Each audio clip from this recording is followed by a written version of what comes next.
अस्सलाम वालेकुम, मैं हूं रसवान अशरफ।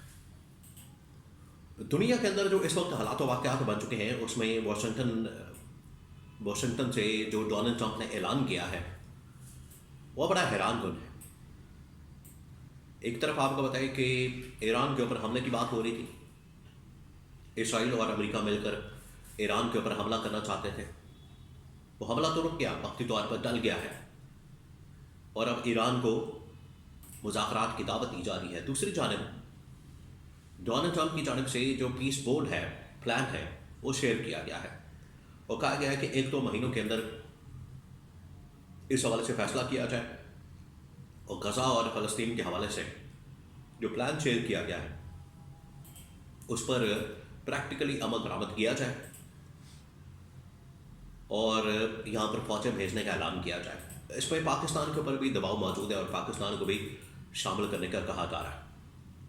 ये जो इंटरनेशनल लेवल के ऊपर हालात हुए हैं, अब इसके अंदर जो पाकिस्तान की पोजीशन है वो क्या होगी, पाकिस्तान क्या करेगा, इसके बारे में बड़ी अहम तरीन मालूमात मेरे पास मौजूद है, वो आपके साथ में शेयर करता हूँ। 3-4 खबरें हैं।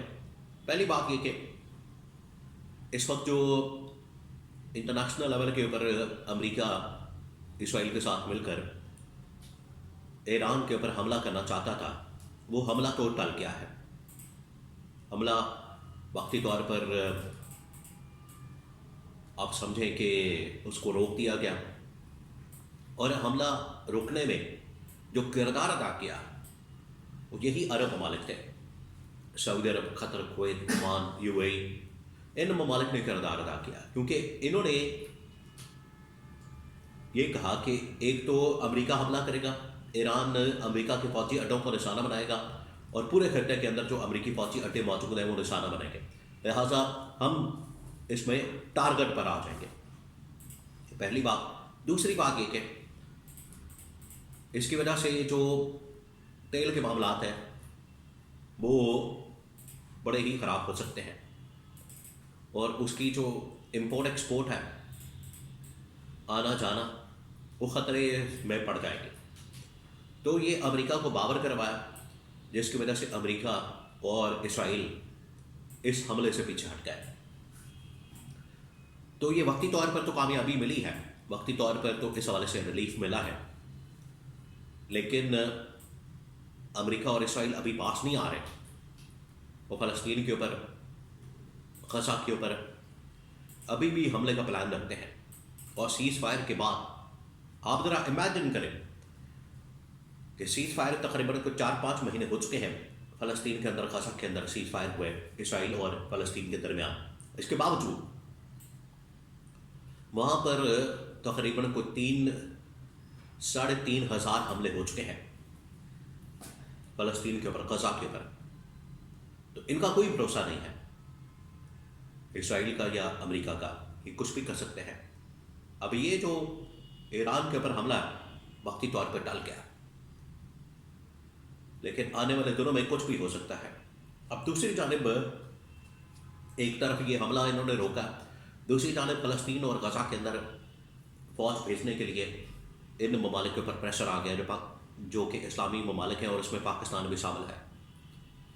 अब पीस बोर्ड प्लान शेयर किया गया है ट्रंप की जानब से और आपको बताया उसमें ये पाकिस्तान ने भी साइन किया था, जिसमें जाके शहबाज शरीफ ने, फील्ड मार्शल ने, जनरल आसिम ने जाके साइन किया था या कम अज़ कम इस हवाले से सपोर्ट किया था जो उनका एक एग्रीमेंट था।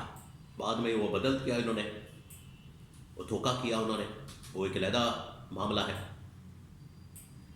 अब फ़लस्तीन के अंदर, गज़ा के अंदर फ़ौज भेजने के लिए पाकिस्तान के ऊपर भी दबाव मौजूद है। अब ये पाकिस्तान के ऊपर डिपेंड करता है कि वो यहाँ पर अपनी फ़ौज को भेजता है या नहीं भेजता। 2 सूरतें हो सकती हैं। नंबर 1 ये कि अगर पाकिस्तान अपनी फ़ौज वहाँ पर भेज देता है, पाकिस्तान अपनी फ़ौज को वहाँ पर रवाना कर देता है, तो उस सूरत में होगा ये कि फिर पाकिस्तान के अंदर से भी प्रेशर आएगा, इस्लामी ममालिक से भी प्रेशर आएगा और पाकिस्तान की जो पॉलिसी है कश्मीर के मुतालिक, फ़लस्तीन के मुतालिक, वो बड़ी वीक हो जाएगी, बड़ी कमज़ोर हो जाएगी। तो उसकी वजह से इंटरनेशनल लेवल के ऊपर, डिप्लोमेटिक लेवल के ऊपर पाकिस्तान का जो एक मौक़िफ़ है वो बड़ा कमज़ोर पड़ जाएगा।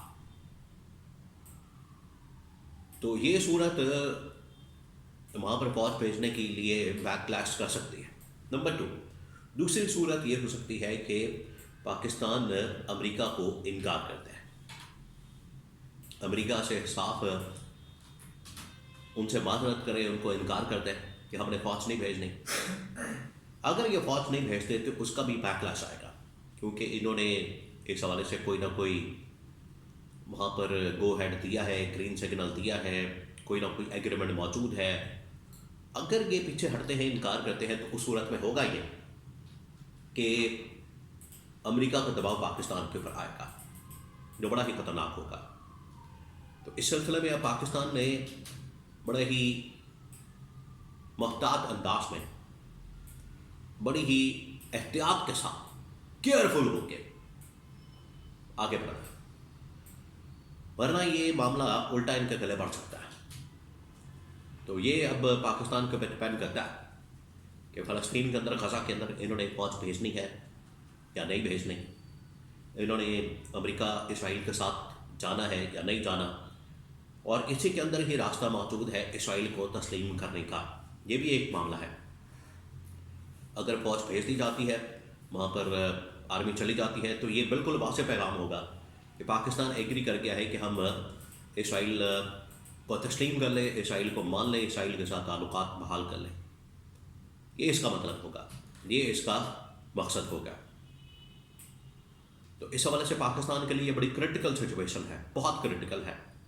اور اس پہ اب پاکستان کس طرح سے کام کرتا ہے، کس طرح سے آپریٹ کرتا ہے، اور پاکستان اس میں کیسے آگے کا لائے عمل اپناتا ہے، یہ بڑا اہمیت کا حامل ہے. یہ اب موجودہ جو اس وقت حکومت ہے اور ساتھ میں جو اسٹیبلشمنٹ ہے، ان کا ایک بہت بڑا امتحان ہے کہ ایسی صورت میں وہ لوگ کیا کرتے ہیں اور ان کی جانب سے کیا لائے عمل اختیار کیا جاتا ہے. یہ بڑا کرٹیکل معاملہ ہے، بڑی کرٹیکل سٹیج ہے اس وقت، کیونکہ انٹرنیشنلی امریکہ جس طریقے سے آ رہا ہے، وہ گرین لینڈ کے اوپر، فن لینڈ کے متعلق اس کے جو فیصلے ہیں، ایران کے متعلق، اسرائیل کے ساتھ مل کر فلسطین، غزہ کے متعلق جو فیصلے ہیں، وہ بڑے اگریسو ہیں، اس کے اپروچ بڑی اگریسو ہے. تو اس کا مقابلہ ایک مضبوط تگڑی لیڈرشپ بھی کر سکتی ہے. تو اب یہ پاکستان کے اندر جو اس وقت نون لیگ کی گورنمنٹ ہے، اسٹیبلشمنٹ ہے، یہ ان کا امتحان ہے کہ وہ کس طرح سے اس پورے معاملے کو ڈیل کرتے ہیں، کس طرح سے اس پورے معاملے کو چلاتے ہیں، دیکھتے ہیں، مینج کرتے ہیں. یہ اب ان کا بہت بڑا امتحان ہے، اور یہ پاکستان کے لیے دونوں صورتوں میں نقصان کا باعث بن سکتا ہے، جس کی وجہ سے سچویشن بہت کرٹیکل ہے.